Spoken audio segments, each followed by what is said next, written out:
Shut up. I'm gonna miss her. Yeah. So, oh man. Yeah. So we're live, man. Oh, another episode, Waking the People. This is episode number 33, Joshua. 33. We're moving up, man. We're freaking moving along. So, definitely let's call out the animal or the elephant in the room today. We had said that we did want to make sure we made two episodes a week. And last week, circumstances just didn't allow for it. So we're going to play catch up throughout the rest of the month to get that extra episode in. But yeah, just know that we had some good stuff we had to do. And yeah, my man needed to actually have some anniversary time. You sipping on no duels over there? Yeah, actually, yes. You drinking no duels? Yeah, so you can blame it on me. Welcome to another episode of Waking the People. If you have not subscribed yet, please do so. Hit that like button, pound that bell, share the video, leave comments. So this past take it on a Tinder date, baby. Pound it. This past weekend was my significant other and I's 3-year anniversary. So we went down to Siesta Key and spent a little bit of a staycation. We only stayed one night, but we went to the beach. Beautiful beach. First time I've ever crossed the Skyway Bridge. First time I've ever been to Siesta Key, and it was a lot of fun. It's touristy, which is to be expected with beaches like that. But it was a good time, so you can completely blame it on me. Had to put in some R&R, had to put in some quality time. But yes, Chad. So I'm trying. It's actually not that bad. So beer night, kind of, right? Alcohol-free, 0.05% beer. I've come to realize that I don't really like alcohol, but I love the taste of beer. So I wanted to give it a try. It's not too bad. I'll definitely, keep it in the rotation. It's good for hydration, Chad. But yeah, it's. Have you ever had one before? I have. About 30 years ago. Yeah. 25 years ago. Yeah. And that's why I'm like, you know what? I'm not going to drink a beer unless it's going to give me a buzz. So, but I know there's definitely other people that like it. So it's on, you know what? Fantastic. Congratulations. And yeah, I have nothing else to say about that. Yeah. We need to get some sponsorship from O'Doul's. Right. PGA Tour, official PGA Tour beer. We got the PGA champion, US Open weekend. Actually, it's Father's Day weekend this weekend. It's always the weekend of the US Open. So not a coincidence, wasn't planned. Didn't try to put that little promo in there for the PGA Tour, nor O'Doul's, but guess what, O'Doul's? If you want to sponsor us, we would be more than happy to take that sponsorship. Hell yeah. Oh yeah, come on the show. And then whenever we say something that pisses you off and you threaten us, then you can drop off. Because we're apparently not very good about not pissing people off. Yeah. Sure. So sure. I use a double negative to get to the thing, the thing. So for everybody that is aware that when we do these later shows during the week, this is a labor of love and also a dedication to this project and to make sure that we're updating people, waking them as much as we possibly can. Now, if you're not familiar with the show, we do spend a lot of time during the day waking ourselves up by researching and learning as much as we can. So we do spend a lot of time reading and or just doing whatever research we can to be able to progress the conversation forward. With that being said, this is the end of the day. So if you notice that we seem to, especially me, get a little redundant about things and or space out occasionally, bear with, please. I'll come back around. Just I won't do it like Joe Biden now. I won't go offline and then wait a little while before I get rebooted. It won't be that bad. And then I check out. No, just kidding. All right. So we've got a couple of topics to get a hold of. It won't be the longest episode today, but it definitely is going to be another one of those that we try to bring as much information as possible in a infotainment kind of way. So it's not just news. It is somewhat entertaining. So with that, I have come across several videos today and articles involving our favorite politician of all times, AOS, or most of you will know her as AOC. Part of the title of this video is Actors, Not Politicians. Reason for that, in my very strong opinion, we need to remove all actors from politicians And I don't mean like Reagan, or if Matthew McConaughey continues to push in and he truly is going to be a politician, that I don't mean that. I mean people that are playing the role of politician, like trying to say things like, you've heard about recently, Joshua, AOC saying that Trump blocked aid going over to Puerto Rico, and her, what is it, a Consuela or whatever, her aunt, um, was her aunt didn't receive funds because Trump blocked the aid from getting there. Did you hear about that? Yeah, I think we touched on it last episode at the very end. And this isn't just us. This isn't just a Democrat thing. This is Republican. This is across the board. There's so many people in office that are solely there for, whether it be the platform, whether it be the power, all the things that come with being a politician and holding political office. And I don't know if it's ever, I hope it could change, but I guess it's really just the construct that is our political system. And in order to fix that, a lot of things would have to change with our electoral process, with the time, that people hold seats, how long they're allowed to be in office. And honestly, I mean, the first thing that came to my chat when you told me this was, doesn't she have more important things to do to worry about what happened during the Trump administration? What almost coming up? I mean, we're in June. We're halfway through June. We're halfway through the year. Well, she's out of subjects.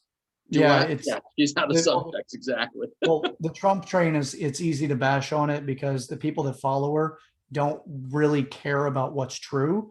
They just like the fact that they get emotionally charged every time it's brought up. But I wanted to expand on it because we did talk about it on a previous episode about that. And one of my commenters here in the video also did say that it was a total lie. The warehouse of stuff rotted by the airport. So aid did get sent. So there was a reporter that went down and talked to the person that said that she was her aunt.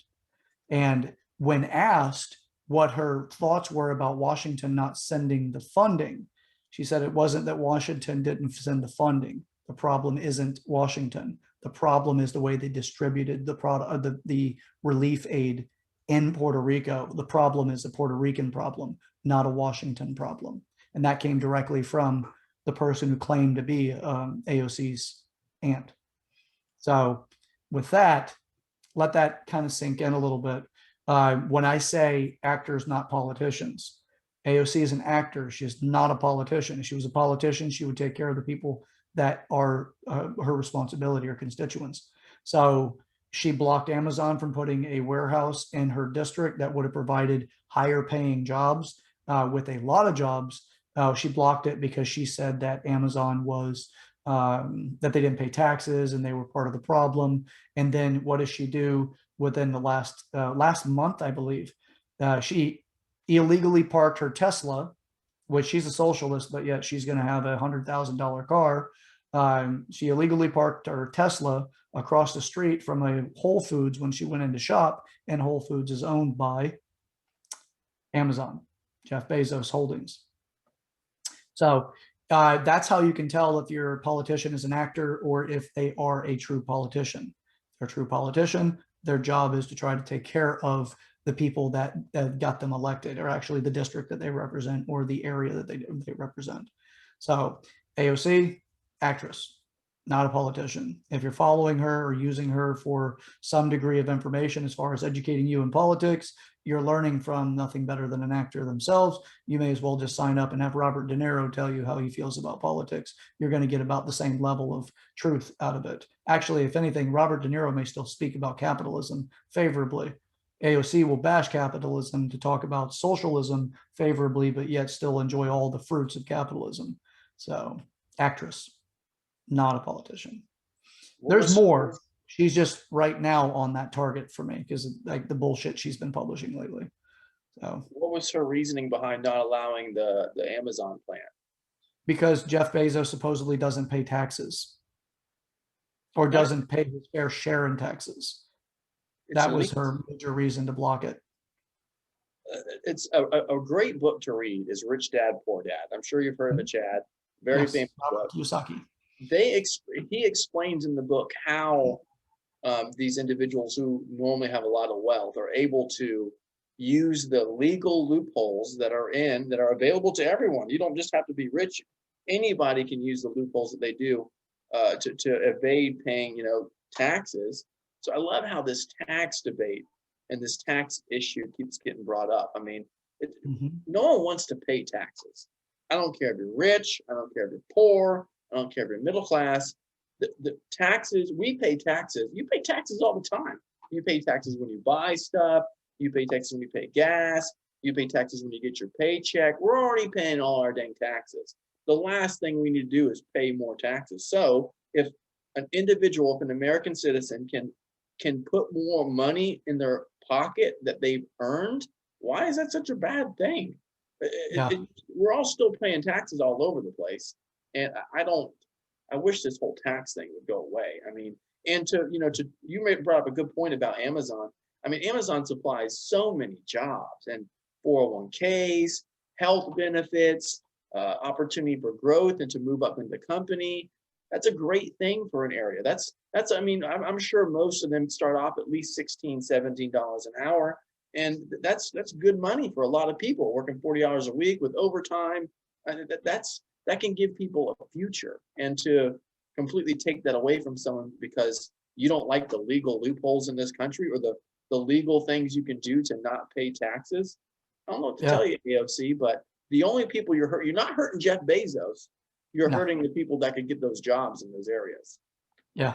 With that too, Amazon pays what they say is a living wage.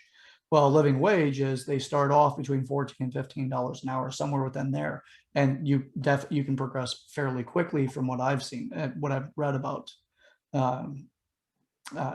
Amazon with their pay rates. So now, as far as paying taxes, I agree we pay too many damn taxes. There's a couple of points that I want to mention here as we segue off of actress or actors, not politicians. This is something that I do plan on exposing more and more as we go along and give reasons why I categorize this person as being an actor, not a politician, as we continue up through the process. Don't worry, rhinos will make this list as well. So this is not a one party that we're going to pick on. It's anybody who actually plays the role of an actor instead of their job as being a politician. So Ron DeSantis is a politician, not an actor. That man will get shit done. So, all right, to the taxes point. We do have a habit of dismissing some of the values of taxes. Like, what do we actually get for living in the society that we live in? I'm not saying I don't want to be to the point where I pay zero taxes, but I am about actual fair taxes. We do currently have a system that is pretty fair in taxes. If you don't understand how to use the tax laws that are put in place, that's on your ignorance, not on these business owners that actually know how to use these tax laws. These tax laws also give them the opportunity to manage a business and grow a business to the point they can employ more people. Thank them for staying in the country. They have a multi-million-dollar business or hundreds of millions of dollars or $1 billion business. Why do they not take their business off of the United States shores? So to another land or another country. So keep in mind of that stuff as these people continue to push their bullshit agendas about the rich don't pay their fair share. Actually, the lower end, the poverty line, actually do not pay their fair share. They actually receive, or the recipients of tax dollars on average. They're not the ones that pay in as much. As you get into the middle class area, you may pay in for earning over a certain amount of money. Middle class gets beat up a lot. But anyway, all right, back to the point of taxes. If you have somebody, like let's say your house is on fire, it's our tax dollars that pay for the fire departments. It's not a bad thing. It's a balanced system in that way. Now, if you have, let's go to the other end of the spectrum for, let's say, the last bailout, the last stimulus that we had approved. Remember, we had how much money got shipped off overseas. We had, what was it, $25 million sent over for gender studies in Pakistan. Here's where I see this. When we're sending more money offshores in our tax dollars, and a lot of that money wasn't even our tax dollars yet, it's our future tax dollars. We're going to have to pay that back. It's not something that we currently have in our circulation, something that we've already paid in. It's printed out of the Federal Reserve. Now with that, we sent money over offshores. I have a hunch. I cannot provide evidence for this yet, other than where I'm collecting some of this. But I will say this, by the way that I've seen some of these politicians and how vehemently they push, aggressively they push to get some of these things pushed through. We get a lot of pork in a lot of these bills that get approved through Congress and the Senate. With those things, you send $25 million over to something that's pointless for the United States, like, $25 million for gender studies in Pakistan. For me, I see that as a vessel. It's a mechanism to launder money back. We discussed this in another episode. There was a point in time when we borrowed money from China only to pay them back the money that we borrowed from them, because we put it into account and that money did nothing. We did nothing with that money. It just sat there, and then we paid it back, but we paid it back on interest. Why would somebody do that? Now, if it was a politician laundering money, again, this is just a hypothetical, but if it was a politician laundering money, it would make sense. I'm going to borrow money from you to pay this money back, and it looks like the money's flowing properly. Now, the Chinese government ended up making money off the interest of the money they loaned us. Whoever it was that brokered that deal is likely the person that actually was a beneficiary to that broker, that deal. So anyway, again, a hunch. I'm not saying that it is factual yet, but that's how I view it. I don't just say, oh, okay, and move on to the next subject. I want more details, I want more data. So this isn't an Epstein case. It's not, oh, okay, he killed himself. All right, moving on. No, he answered the friend request from Clinton. So just to throw that out there. All right, so that's the other side of it.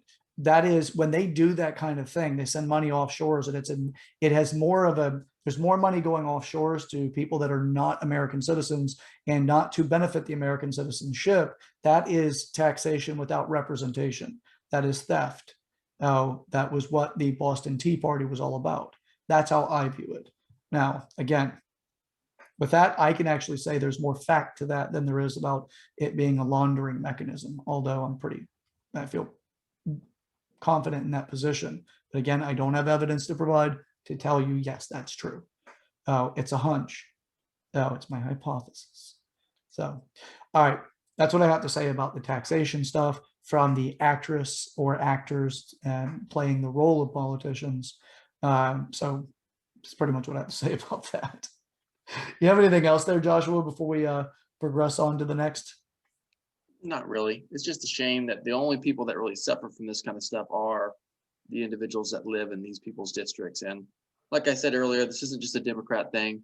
Chad and I have said many times that we are non-party affiliate, and that we normally sit on the fence and just try to look at this thing from a very objective viewpoint. So I hope that moving forward, that these individuals that are hurting the voters and the residents of their areas will start to see the fruits of their labor, even though it's not a good thing, and will start to, think less about themselves and think more about the people that they represent.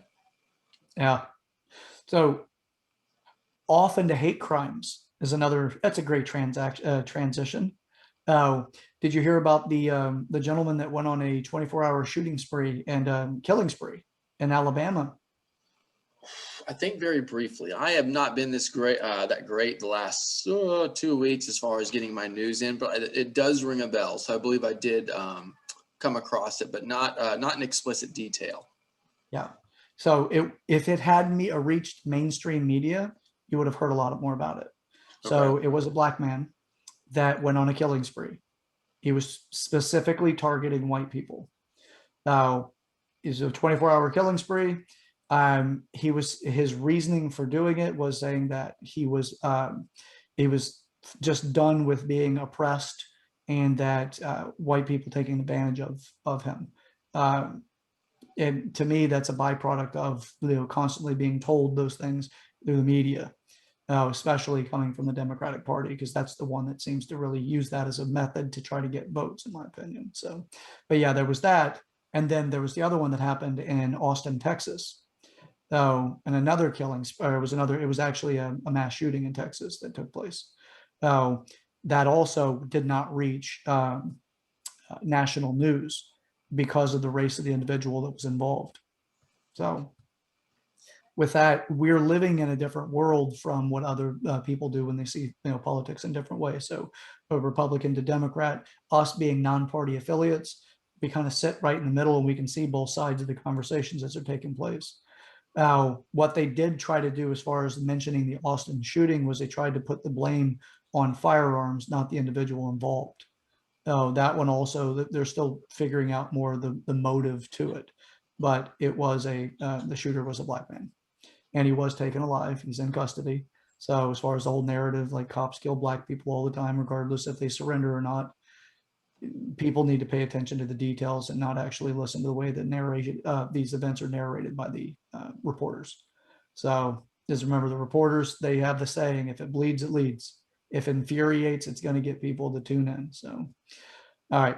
That's just a quick little update. We'll have more data on that later if you want to go through more of the details. Not on today's episode, but for later episodes. If you guys are interested, make sure you put the comments in the comment section, as well as, share the video with people that you feel can really benefit from this.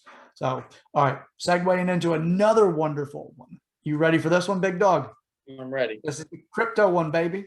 Oh yeah, crypto one. So we always got to do our crypto portion. Market's been down, hasn't been a good, month or so, but that's all part of the game. Things go up, things go down. So for all the people that are getting into this thinking that it is a get rich quick scheme and that every coin that you buy is going to be successful. Again, Chad and I are not financial advisors, and this is for entertainment purposes only. But I just want to preface that this is none of this is guaranteed. And that especially now when there's a lot of coins coming to the market, a lot of shit coins, as Dave Portnoy likes to call them. You got to be careful where you're putting your money and make sure that you do your due diligence. Now, like for example, it's not a bad thing to be the first one in, right? But you don't want to be the first one in just because it's new, right? It's just like stocks. There's a lot of companies out there that get listed and they don't make it, right? They fail, right? Companies fail. And crypto is just like that. Not at the end of the day, there's probably thousands of coins out there, And I am a very strong believer in that when all this is said and done, not all of them are going to be around. So with that being said, if you do get into some cryptos that are on the risky side, make sure you're not betting the house. Make sure you're not putting your rent money in. I've been seeing this a lot on social media about people getting upset that they've put, more than they can afford to lose into a very, very high risk crypto and it not doing well. And now they're missing their rent, missing their mortgages, missing their car payments. And now their life is severely altered because of that decision. The bottom line is, Chad, I want everyone to know this, everyone. If Bitcoin doesn't succeed, this all goes to zero. I want everyone to know that. Bitcoin is the big daddy on the block. Where Bitcoin goes, all else go. Look at the chart we talked about in the show before. Every single chart pretty much mimics Bitcoin. So if you are looking to invest in the cryptocurrency, I want you to start focusing on Bitcoin. Some of the more stable coins, Bitcoin, Ethereum, make the bulk of your portfolio investment into those, because those are going to be the ones that have the highest promise. And again, Ethereum could go to zero, Bitcoin could go to zero, but be careful about some of these, put your money in now and don't worry, next year you'll be a millionaire. That it sounds great and I hope it happens, but there's a good chance that it won't. Just like this, it could, but make sure you're doing your due diligence on every coin that you buy. And also, not everyone on YouTube is an expert. Just because seriously, not everyone on YouTube is an expert. So you cannot take anything you hear on the internet or everything you hear on the internet to be absolute facts. You have to do your own research and you have to make sure that you believe in what you're going to buy. My cardinal rule anytime I buy a crypto or any investment is, if you will not buy the dip, don't buy it. Number one thing, because they're all going to dip. It's easy to be right. It's easy to be right when everything's going up and everything's sky high flying like there was a couple months ago. Everyone looks like a genius. But when it's going down and you're getting nervous, when it's going down is when you should be the most excited, because now you're getting a discount on something you really believe in. So keep that in mind. You know, to continue that conversation, so as Joshua and I were talking about before the episode started, it's really about establishing what you have that you don't mind doing without. Like if it's money that if it disappeared, you're not going to be, your life isn't going to be disrupted. So if it's $5, then, you know, if you could go to the bar and not have one more drink, though, you got your $5 to play with some of these unknown coins, so, or unknown currencies. So if you go that route, please be careful with it. First off, now there was a gentleman that we both know that was talking about having 300 coins, or he has purchased inside of like 300 different coins. With that, now if you pay $1, if you put $1 in, it's $300, you know, across the board for a lot of these coins or currencies. That may not be something that causes him to bat his eye, but somebody else, that is the difference between that. They have about $100 for the rest of the month after all bills are paid, and they pay $300 thinking they're going to get a quick turnaround. That's not a very smart way to try to play the game. I'm not an advocate for suggesting people to go off and mortgage their home or take their life savings or anything like that. Now, if you want to take the risk, you have to understand the risk has a downside. It's not always a risk for the upside. It's a downside too. And if you can't do without it, don't do it. You know, that's where I come from. I play things safer. Now, in some ways, you know, there's other things that I've done, you know, like completely leaving a job and, you know, going right into the next thing. But anyway, I digress. It takes us off subject here. So as far as that goes, there's that piece. Now, an update on El Salvador, because El Salvador has now recognized cryptocurrency as being like Bitcoin specific. They are accepting that as legal tender in El Salvador. We talked about that in the last episode. Here's the update. Now, one of the things that has been criticized for cryptocurrency, and the thing that confuses people that don't research into it and don't really understand what they're talking about here, Bitcoin mining or crypto mining. Now, they do refer to as Bitcoin mining because it's the big daddy of them all, and that's one that people seem to be really putting a lot of effort in. I'm still young to this. I'm still very new to this information. Joshua is far more knowledgeable in this than I am. But the thing that was criticized was Elon Musk had criticized the energy necessary for Bitcoin mining, and he disagrees with that because it doesn't have a carbon neutral aspect.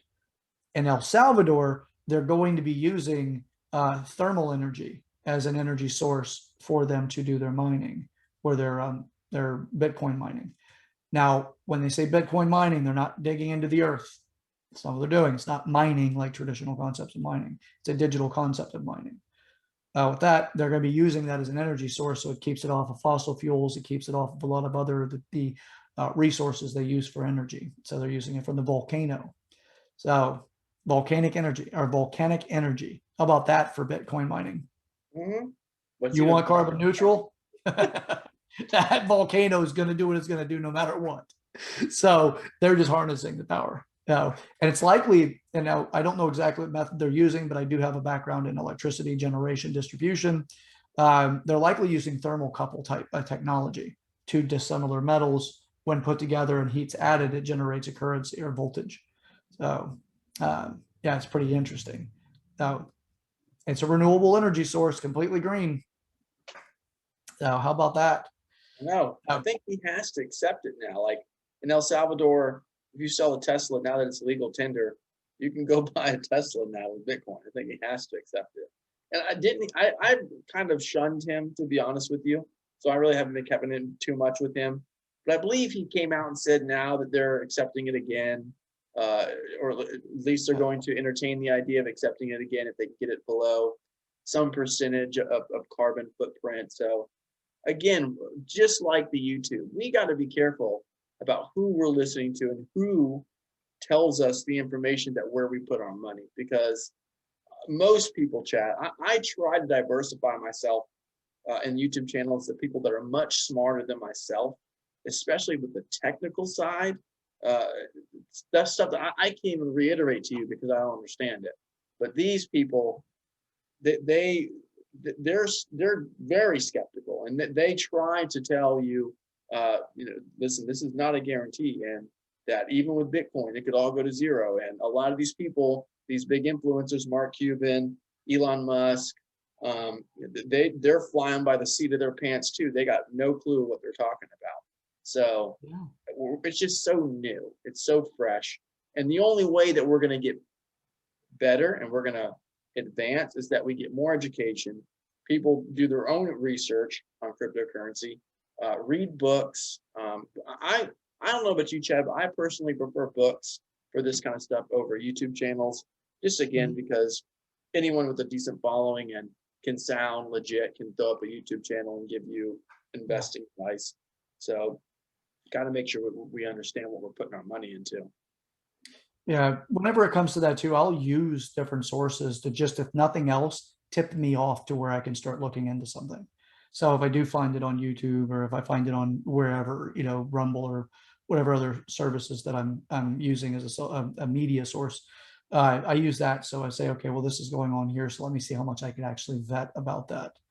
I have a new friend of mine, actually, she had mentioned to me, she said, don't argue with idiots.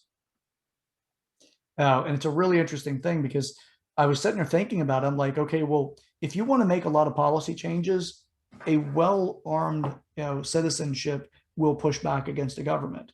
It's not just well-armed with firearms. It's also well-armed with your faculties, your energy levels, your emotional fortitude, your ability to focus on things that are outside of your current living circumstances. That, because like our government will give us the living circumstances we're going to have in the future, because it takes a while before those kind of things affect us. It's usually not instantaneous. It will be more instantaneous if communism takes over, socialism takes over, because they have complete control at that point. But as of right now, it's a slow roll. So don't argue with idiots. What we had the very deep concern about surviving something that nobody was prepared for. So this thing hit us back in 2020 that came out of China. With that thing that likely and almost certainly came out of the Wuhan lab, that thing, when I got here, we didn't know what to do. The news and the media were reporting this thing. We knew that, we know, and we've been, throughout life, we've kind of learned that viruses can be very dangerous depending on which one it is and in our current state of health. So this thing shows up on our shores. We're told we're going to die. We're being shown videos of people like being pushed around in the hospital, like people completely covered head to toe, and they're scuffling and all the rest of this. They're supposedly mass burials in Central Park in New York and all the rest of the stuff going on. We don't have enough ventilators and all the rest of this shit. Then they find warehouses full of ventilators that have never been used, or ventilators that have never been used that were dumped at dumps and things like that later on, right? So we're here worried about our survivability. That's one hell of a thing to be really concerned with. And then our businesses get shut down because we lock down the country. Now we don't know if we're going to be able to survive financially as well as potentially physically. Then we get these riots going on, not peaceful protests, riots. We got looting and riots going on. We got people being killed in the streets. People have, just because of their political affiliation, being let go for what they're doing, and then others being detained for doing far less or nothing at all, like January 6th with some of the people being held and still to this day and lockup. All of that we've got going on, we're consistently just spread thin. We're exhausted. It's hard to pay attention to things. Then we get where now we have this tribalism between two different political parties, furthering our exhaustion, because now we're getting caught up with things that we feel like we can control, which is these arguments that we have on social media. And this is where my friend chimed in and said, don't argue with idiots. And then it clicked. How much has happened in the last 5 months? Biden has only been president for 5 months. Or at least, whatever the hell we want to call it. He's only been in office for 5 months. But think about everything that has changed at this point. How many policies have been pushed through? How many executive orders? How much has actually happened that is changing our country, the face of our country? And here we are. The more exhausted you are, the less likely you are to actually do something about it. And the more likely you are to forget about it, especially as the news cycle is like moving even faster now. Used to be 3 days and the story was on to something else. Now it's a day, 1 day. and the story doesn't matter unless they push it on the news cycle. So we're continuously exhausted. I would say that, and again, this is just a hunch, but I would say that it's intentional. Because if you look at everything that's been pushed through in the last 5 months and the things they say they want to do moving forward, that to me is almost like, hey, we got the checkbook. Let's write as many checks as possible before somebody takes it away from us. So they pushed a lot of shit through in the last 5 months. And where are all the rest of us to say, I don't agree with that? I'm going to stop this from happening. I'm going to get in touch with my representatives. I'm going to threaten my representatives next election if they do not do something about this. We're backing down because we're so spread thin. We're exhausted. Now, as an example of this, they're falsely educating people to believe that HR 1, which is the new bill they're trying to do, is a voting rights bill.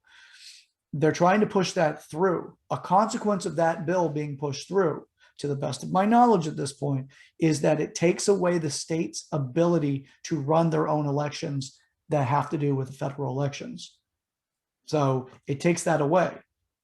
They can tell states how to run their elections if they get that put in place. Currently, the state is the one that's responsible for the way that these elections run.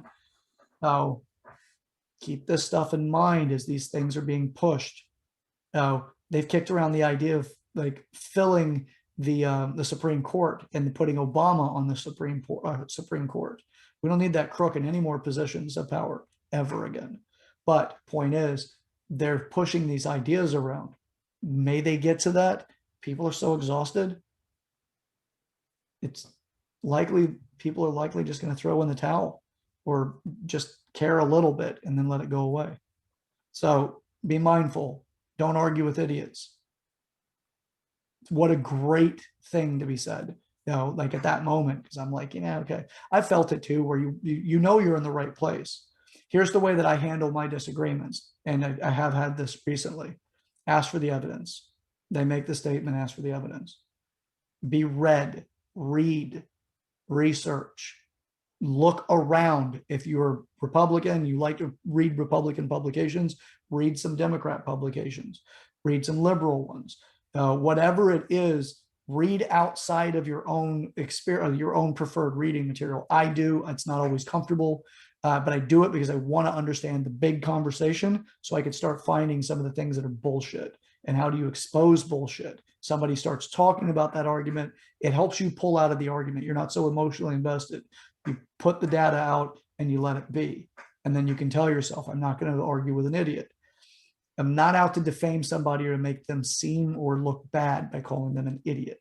I'm saying don't get yourself caught up in something that exhausts you because it's pointless and it actually can be endless. Now, you're not going to win. It's not going to be something that you convert them to seeing things differently. Evidence really doesn't matter. If anything, the evidence just makes them stop. And then they go off and continue the argument somewhere else. So if you're interested in one of those, it is on one of my recent posts here on Facebook. By all means, go enjoy it.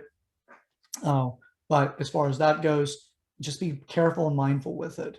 So for time reasons, and also so that I'm not continuing to ramble on or be redundant, we're going to move into the next subject, unless Joshua, you got something to say about that. No, you've been patient. Chad and I are, in Florida, so we like to keep the show somewhat local, and we can kind of segue this talk into the St. Pete is having their mayoral race coming up here pretty soon. So a lot of candidates. I'm not going to talk in depth about each one. If you are a resident of St. Pete, this is something that you should probably be pretty aware of. And there's so many elections that go on at the county level, the city level, the state level, country level. And I feel like the presidential, governor races, that they're all of them are just as important as the other. And definitely the presidential race gets a little bit more spotlight than the other ones do. So we have a few candidates here. We have a new one just joined the ranks, Chad. Her name is Marcelle Powers. She's 35 years old. She owns Kenwood Produce with her husband, small business owner. She's done a little bit of everything, art, marketing, communications. She brought up a good topic. She's really the only one that I'm going to discuss. Don't know her political affiliations. Don't know any of their political affiliations. She wants the city council policy to be changed that allows, so the current St. Pete policy allows for officials to talk for as long as they want, and that for residents attending the city council meetings can only talk for 3 minutes each. So she wants to change that so that they're both able to talk for as long as they want. Some other candidates that are in there, a gentleman by the name of Pete Boland, Darren Rice, Robert Blackman. The primary election begins August 24th. The general election begins November 2nd. And then the commencement, the new mayor will be sworn in on January 6th of 2022.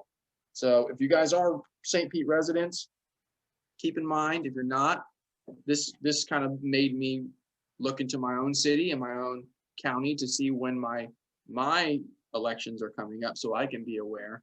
So just keep in mind, there's more positions and there's more things to vote on than just the president. Yeah. You know, what comes to mind when I think of St. Pete and Tampa, both of those cities need their own Rudy Giuliani. They're swampy. You know, St. Pete they've got a pretty bad crime rate. Same thing in Tampa. And if you look at who the mayors are, I know that the mayor in Tampa specifically, I know more about her than I do about the St. Pete St. Pete mayor. And she needs to be removed. Oh, absolutely. There needs to be a Rudy Giuliani that comes in. If you're not familiar with what I'm saying, I'm not talking about Rudy Giuliani as the lawyer. I'm talking about him as he is the mayor attributed to fixing New York City. New York City was a cesspool, riddled with crime, as it is becoming now, or has become. It's like it was the city of crime. Gotham was modeled by the New York concept. So as far as that goes, Rudy Giuliani came in and he fixed it. He went after the mob bosses. He fixed New York. He turned it into a true metropolis. Sorry. I pulled a Biden for a second. Actually, no, I didn't, because I came back pretty quick. Metropolis that people wanted to live in. People sought it out. They wanted to move from all over the world to live there. They did not do that. It was nowhere near, didn't have the reputation back in the 70s and into the 80s. It's a pretty rough place. St. Pete needs one of those too, because St. Pete is not exactly a very peaceful place. I personally know somebody that was pulled from his vehicle and nearly beat to death simply because he was a white man in a car. And they castrated him. They gave him brain damage. They knocked out almost all of his teeth, so he looks like he does drugs like methamphetamines, which he does not do. He lost his wife because she couldn't do it. She couldn't stay with him. He was by himself when it happened, and he was beat nearly to death, like literally damn near to death. He was in the ICU for a while. I mean, it was bad. Really nice guy. Even under all these circumstances, he didn't harbor any hate for anybody that did it. I would not be that same person though. Somebody did that to me, no way in hell would I not harbor hate for them. I would want to see them to experience. I would want punishment on them. The judicial system is responsible for that. They actually never arrested anybody for what happened to them either. Anyway, all that aside, if you want to be able to be responsible where you live to make a change, you have to go to you have to go and listen to these people. Please do not vote party line. Go and listen to what they're saying. Try to understand the message they're delivering beyond what the words they're choosing to use. It will do you a benefit. It'll do your children a benefit, especially if you live in those cities. So, yeah, Joshua is right on with that. I would like to actually encourage him to do more research in this, as well as the future episodes come along. I would like to keep everyone abreast to it that is local, that might find that to be valuable for them. Or even if you're not local, we can start using this as a way of getting people more active. Get out, learn. Don't go party line, go learn. Understand what they stand for. And if they have a political career, you have a history to look into. Find out exactly what kind of person they are, regardless of what they've said. So people they call them silver-tongued devils for a reason. That statement has not gone on his style for a reason. So I appreciate you looking that one up, by the way. Absolutely. It's good to stay informed, and it's good to be local. And even if you're not in Florida, I feel like most of our listeners are, but there's some that are not. You know, do your own due diligence, look into your own city and see what's going on in your area, because ultimately that's going to be what's going to affect you the most is what's going on in your own area. And that's where people who don't have your best interest in heart, no matter if they're Democrat, Republican, it doesn't matter. That's where they're going to hit you the most. So make sure you do your own due diligence. And Chad brought up a good point. Go listen and go speak if you can, if you want to, or at least go be around other people who have similar interest in you, people that are residents in that area, and hear what other people have to say and listen to other people's ideas and get different viewpoints. It's very important to make sure you diversify yourself, not just into crypto, but also in the way you see things and the way other people see things. It can be very beneficial. Let's get out there and actually just be educated on it. On the bigger scale, back to the HR1 thing, as I was mentioning about them, if they pass it through with us being exhausted, the DOJ, Biden's DOJ, threatened Arizona if they continue on with the Maricopa audit, that they would go and they would do a cease and desist and they would stop everything from happening.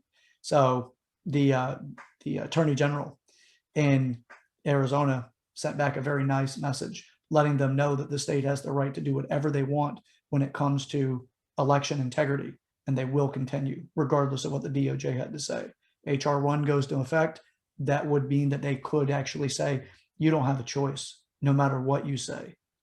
So they would easily step over and unconstitutionally force a state to actually do what they want them to do and take away the autonomy of the state. So it's a big deal. It just doesn't sound like it because the term is fairly innocuous, and they're saying it's voting rights. It's bullshit. It's absolute bullshit. So to touch on the voting rights again one more time before we get off of this, one of the biggest justifications that they're using, they're trying to appeal to the voting rights right now are racist, that a lot of the minority-based voting precincts, people stand around a lot longer. It's intentional that they don't let them get in to go through faster so that they get tired. They don't give them water or other conveniences so that they would be disenfranchised. So they would just leave and not actually vote. It's all bullshit. You can give water. You just cannot have somebody who's running a particular campaign or a campaigner, whomever, cannot walk up and say, hey, here's some water, and they get a Bernie shirt on or a Biden shirt or whomever. They're not allowed to do that because that is influencing somebody at that moment before they vote. And there's reasons why you're not allowed to actually go up and try to influence people at that point. By the way, if they get that, it sounds really innocent, but that opens up the gateway for them to actually do a lot more, voter intimidation on top of favors. So there's other things that can come out of that. Once that little inch is given, they'll take a mile. So be aware of it, educate yourself, look up HR1, listen to the way the Democrats are talking about HR1, educate yourself.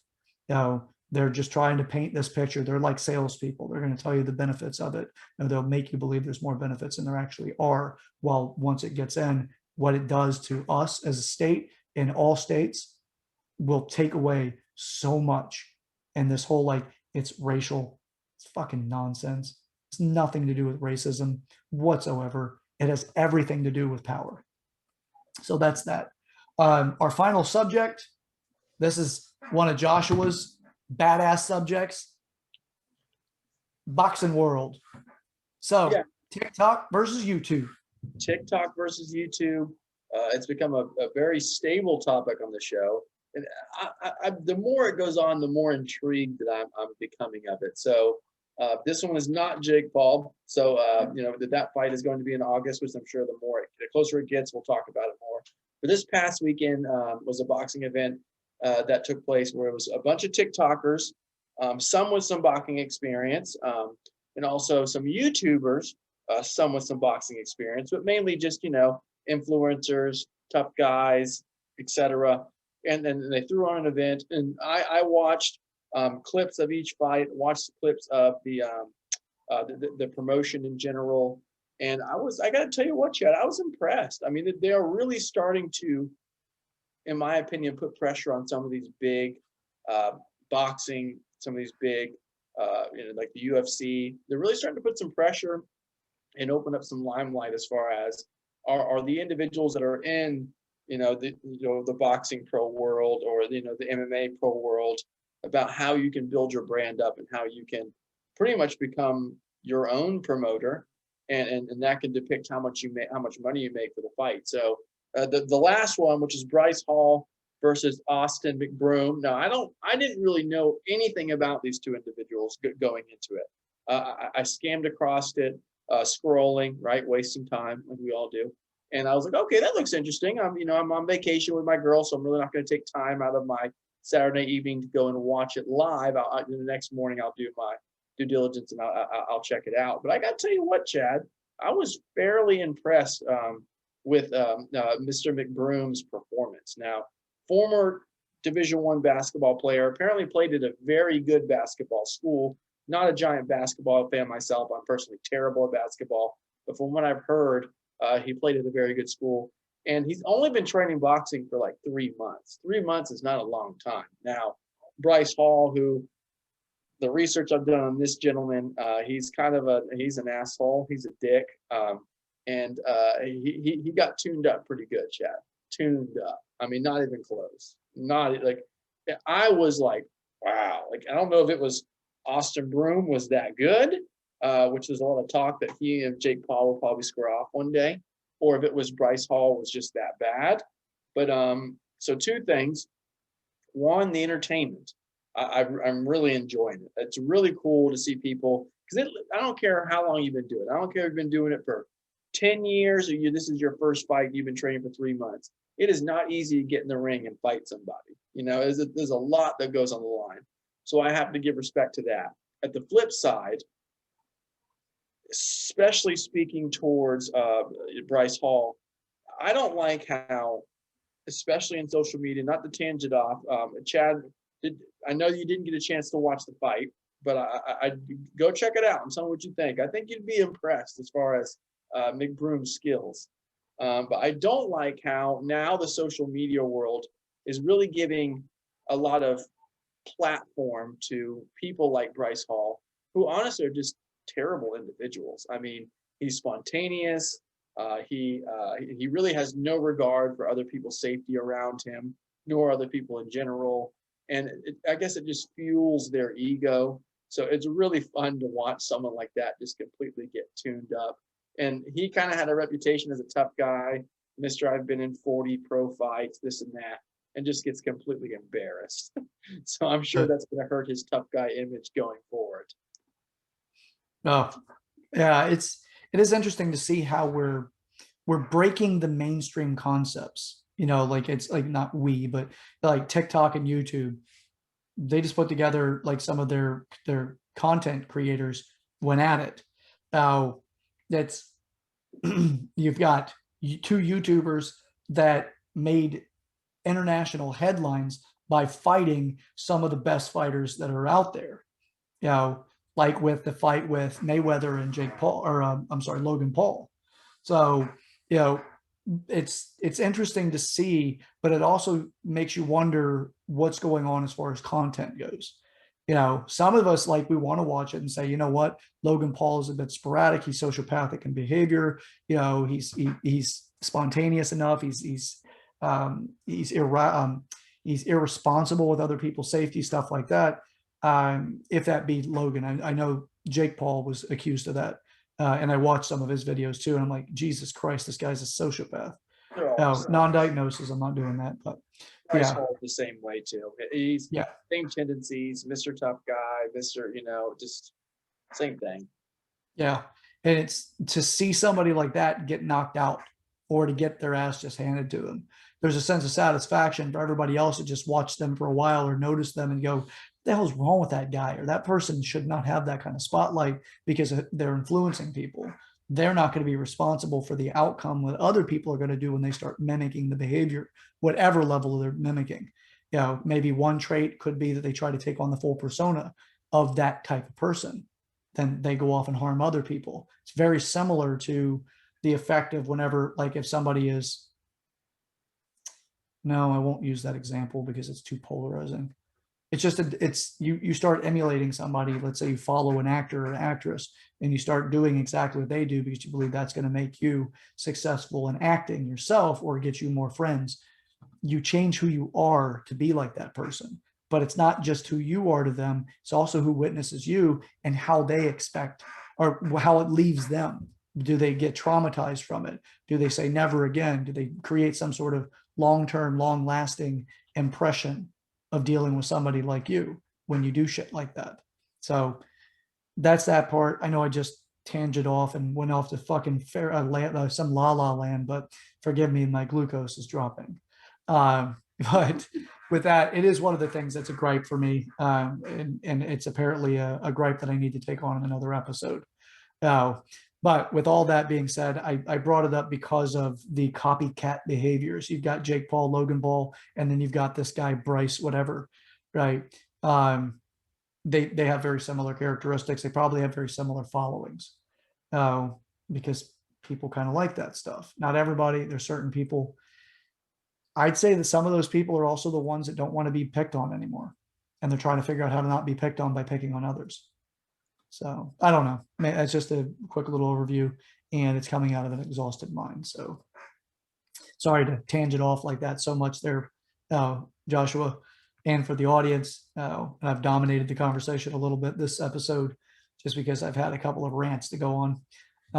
But with that, I don't have anything else to really say about that other than I'm interested to see how this continues to progress. Definitely. And I hope that eventually karma's a bitch. It does come around, and everyone has their day in the spotlight. Everyone has their day at the bottom. And so I hope that eventually all these people that do influence, maybe in not the best way, and they know that that's not the best way. They're just they're looking for that clickbait. They're looking for that pull, that clout. And I love to see when someone who is not the best guy, and honestly is probably not himself either.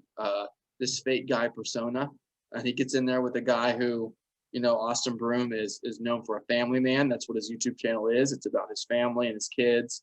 And the family man gets in there and just wipes the floor with them. So love it. I hope it continues. And we'll see with the upcoming fights. But go watch Austin Broom. Go watch the fight, Chad. You'll be impressed. I'm telling you. I was, wow. I was like, for 3 months of boxing training, I was impressed. Yeah, well, definitely. I'd say everybody go watch the video, but I'll look into it also very soon. For